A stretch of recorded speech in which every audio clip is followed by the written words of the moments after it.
Time now for a look at what's been setting the internet and social media abuzz in Media Watch. Haxi Myers-Belkin joins me on set for that.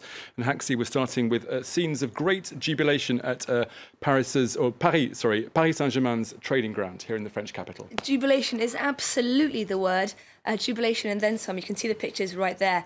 These are the extraordinary scenes that greeted Brazilian striker Neymar at the Parc des Princes on Friday. Only yesterday, La Liga was refusing, of course, to accept his €222 million release fee. But that all seems like a long time in the past now. You can see the crowds there, some people even letting off flares. And of course, Neymar had a huge security detail around him too.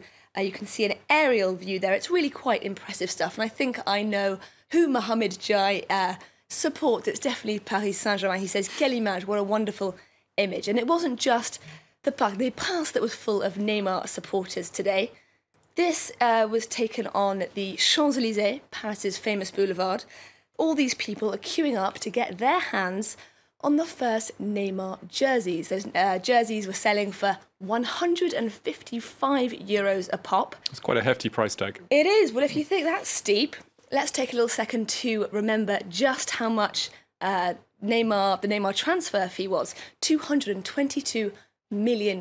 So to put that in context, that's a record. The last record was for Pogba last year for €105 million. So this is almost, well, more than doubled that record. And 20 years ago, it was Shearer who was sold for €21 million. So the transfer fee has more than times by 10 in the last 20 years, to give you a bit of idea of the sort of inflation we're talking about.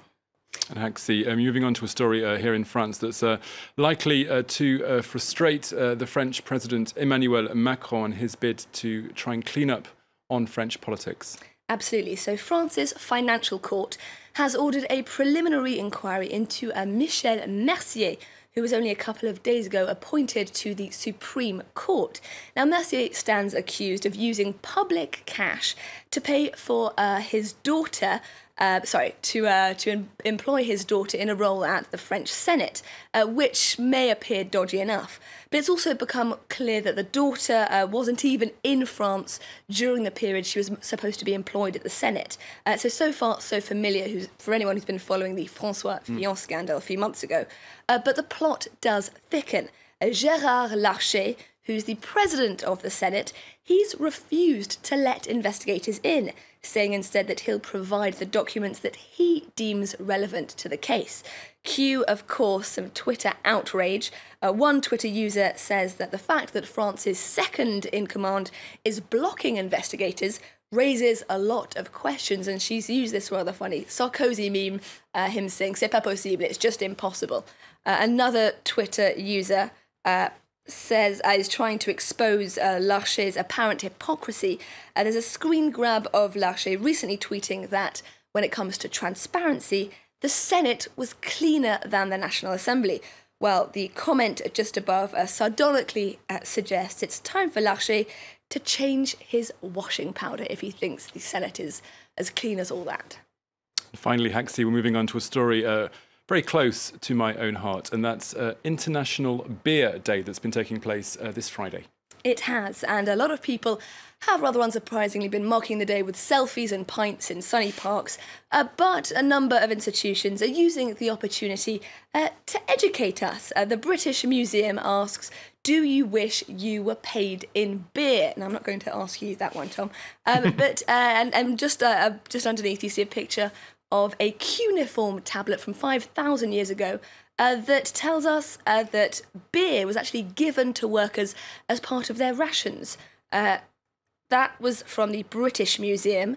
Now, if we look at this blog from the English Heritage, what you're looking at there is, in fact, the very first pint. The pint was created in London in 1860 by the government, who decided that people on the streets of London were simply too drunk, and it was time to introduce a standard unit for beer. And yes, it does look rather strange. It's not a pint that I would recognise in a bar. Absolutely not. No. It does look kind of strange, but that was the first pint. And if you want to see, you can go actually visit the Measurements and Units Museum in central London. if it has taken your fancy as much as it seems to have done. There's also this tweet from the Modern Records Centre.